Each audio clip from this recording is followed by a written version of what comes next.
Hello everyone, welcome to my new video. আর আজকের ভিডিওটা কিন্তু একটু স্পেশাল হতে চলেছে, কারণ আজকে হচ্ছে গণেশ পুজো। হ্যাঁ, আজকে এই ব্লগটা গণেশ পুজোর ব্লগ। আজকে গণেশ পুজোর দিন আমি সারাদিন কী করেছি সব তোমাদের সাথে শেয়ার করব।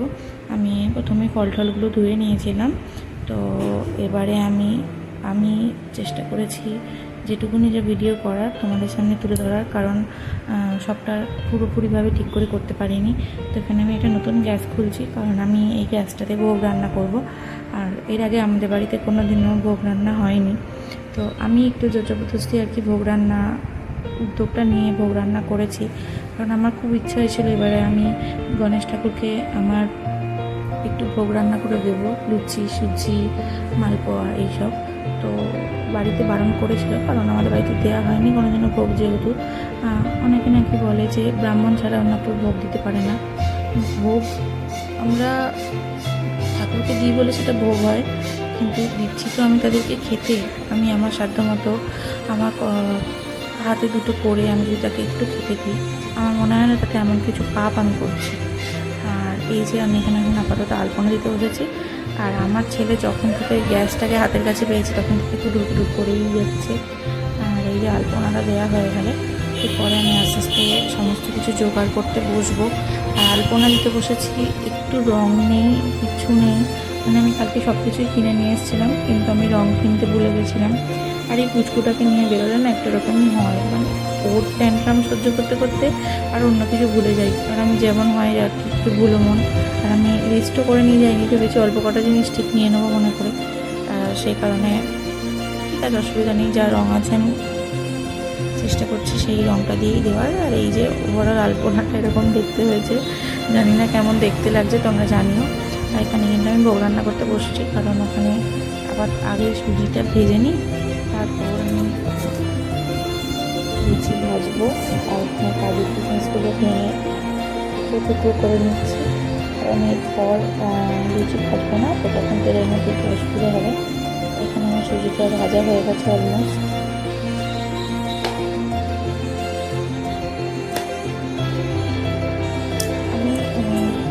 আমি যেহেতু ব্রাহ্মণ বাড়ি নিয়ে, তো আমিও ছোটো থেকে দেখে এসেছি যে ঠাকুরকে ভোগ দেওয়া, নিজের হাতে করে তৈরি করা ভোগ, এই জিনিসগুলো আমার খুবই ভালো লাগতো। তো আমি চাইতাম এখানে এসে দিতে, কিন্তু অন্য কোনো পুজো নয়, আমি চাইতাম যে আমি যেগুলো করি আর কি, আমার গণেশ পুজো বা আমার কার্তিক পুজো, সেগুলো থেকে আমি একটু ভোগ রান্না করে দিতে পারি, সেইটাই আর কি চেষ্টা। সেটাই করেছি বছর আমি। আর এই যে আমি লুচিটা খাচ্ছি, আমার লুচিগুলো কেটে দিচ্ছে করে।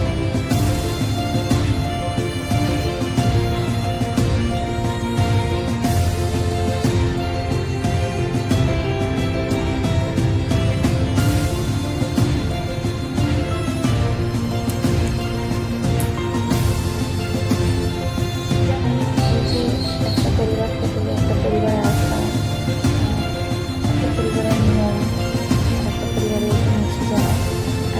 আর আমার ক্ষেত্রে একটু ডিফারেন্ট কিছু রয়েছে, কারণ হচ্ছে আমি ব্রাহ্মণ প্লাস বাঙাল বাড়ি নিয়ে এখানে এসেছি।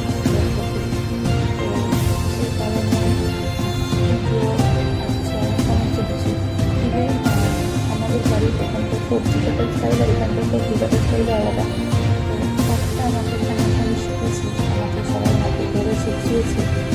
আর আমার শাশুড়িমা আমাকে, মানে আমি রান্না করি, মানে ঘরোয়া যে রান্নাগুলো করি বেশিরভাগটাই আমার শাশুড়ি মা স্টাইলেই করি, কারণ আমি সবটা শেখা সব মায়ের থেকেই শেখা। আর এখানে আমি মালপোয়া করছি। অ্যাকচুয়ালি আমার প্ল্যান ছিল লুচি আর সুজি করার, আর ঠামা বললো যে সুজি অনেকটা আছে, কলা আছে, তো একটু মালপোয়া করে দিই।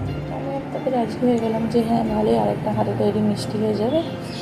তো এখানে মালপোয়া করতে বসেছি। আর এটা আমার লাইফের ফার্স্ট টাইম মালপোয়া করা, মানে আমি এর আগে কোনোদিনও মালপোয়া বানাইনি, এটা আমার জীবনের প্রথম মালপোয়া তৈরি করা। আর বেশ ভালোই হয়েছিল মালপোয়াগুলো। এখানে মালপোয়া হয়ে গেছে, এবার আমি কিশমিশ কাজুগুলো ভেজে নিলাম সুজিটা বসাবো বলে।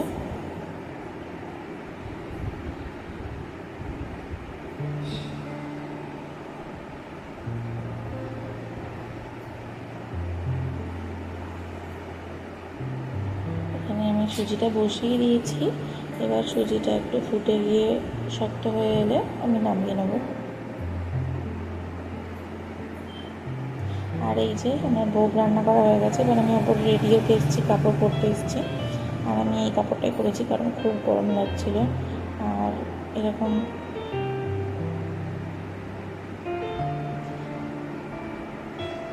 এই কাপড়টাকে এরকম দেখতে জানিও। আমার এই টাইপের কাপড়গুলো খুব ভালো লাগে, কারণ একে তো আমি মোটা, তারপরে আবার এত গরম লাগে, মানে অন্য কোনো কাপড় পরার কথা আমি ভাবতেই পারি না, ভাবতে গেলে আমার ঠান্ডা পায়। এই কাপড়গুলো অনেক ইজি। এবার আমি পুজোর জোগাড় করতে বসে পড়েছি।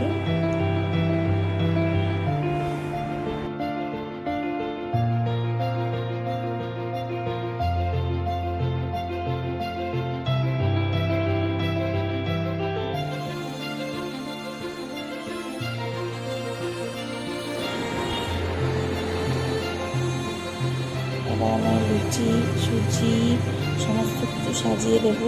আর তোমরা বলে যে আমার সাজানো গোছানোগুলো কেমন হয়েছে কমেন্ট করে অবশ্যই জানিও যে আমি ঠিক করে সাজিয়ে দিতে পেরেছি কিনা। আসল কথা হচ্ছে এসব পুজোর জোগাড় না আমি আমার মাকে দেখতাম। আমাদের বাড়িতে যেহেতু কোজাগরি লক্ষ্মী পুজোটা অনেক বড় করে হতো, আমার মা ভীষণ ভালো পুজোর জোগাড় করতে পারে। তো এই সমস্ত পুজোটাকে যা সেটা না থেকে সেটা আমার মা আমাদের বাড়িতে যেমন লক্ষ্মী পুজো ছোটোবেলায় দুদিন আগে থেকে নাড়ু, মুড়ির নাড়ু, খইয়ের নাড়ু, তারপরে মুরগি গুড় দিয়ে যেটা করে সেটা, খই মুরগি, এইসব তিলের নাড়ু, এইসব আমাদের বাড়িতে মোটামুটি অ্যাটলিস্ট 2 দিন আগে থেকে 3 দিন আগে থেকে স্টার্ট হয়ে যেত করা। আমরা আমাদের লক্ষ্মী পুজো মানে একটা বিশাল ধুমধাম করে পুজো হতো। ছোটোবেলায় দেখতাম দাদুর মিলের ওখানে সবাই খেতে আসতো, বাবা ওখানে ব্যবসা করতো, বাবার সমস্ত বন্ধুরা খেতে আসতো। আমাদের খুব ধুমধাম করে লক্ষ্মী পুজো হতো। আর এই যে আমার ছোট্ট মতো গণেশের লক্ষ্মী ঠাকুর, এটা আমাদের দোকানের ঠাকুর আর কি, মানে আমাদের যে ব্যবসা আছে সেখানকার ঠাকুর। তো আমি এই ঠাকুরটাকে পুজো করি প্রত্যেকবার। কিন্তু এই বছর ভেবেছিলাম আমি একটা পিতলের ঠাকুর কিনবো, কিন্তু ঠাকুর হয়তো আসার ইচ্ছে ছিল না, বা হয়তো বলতে পারি যে আমি ঠিকভাবে প্রস্তুত ছিলাম না, সেই জন্য কিনতে পারিনি। পরের বছর অবশ্যই কিনবো একটা। আর আপনি জানেন হয়তো লাইফ পার্টনাররা এরকমই হয়, আমি এরকম হয় বলিনি তাও। তো আমি খুব বায়না করেছিলাম একটা ঠাকুর কেনার জন্য, তো কিন্তু আমাকে কিনে দেয়নি। কারণ ওর মনে হয়েছিল যে এক্ষুনি ঠাকুর কেনাটা দরকার নেই, তো আমরা আমাদের আস্তে আস্তে নিজেদের যখন ঠাকুর দেওয়া হবে তখন ঠাকুর কিনে দিতেই। এখন কিনে দেখার সত্যি অসুবিধা, তো সেই কারণে ও কিনে দেয়নি। কিন্তু আমার মনটা ভীষণ খারাপ হয়ে গেছিলো। তো রিসেন্টলি দীঘা ঘুরতে গেছিলো। দীঘা ঘুরে আসার সময় ও আমার জন্য কোথাও গেলে টুকটাক কিছু নিয়ে আসে, টুকটাক, যেগুলো আমার কোনোদিনই পছন্দ হয় না। কিন্তু ও আমার জন্য একটা গণেশ ঠাকুরের মূর্তি নিয়ে এসেছে। গণেশ ঠাকুরটা খুব সুন্দর দেখতে, একটা পাথরের গণেশ ঠাকুরের মূর্তি নিয়ে এসেছে। আমি জানি না সেই ঠাকুরটাকে আমি ঠাকুরের সিংহাসনে দেবো কিনা, কিন্তু ঠাকুরটাকে অপূর্ব দেখতে, ঠাকুরটাকে কোথাও সাজিয়ে রাখবো।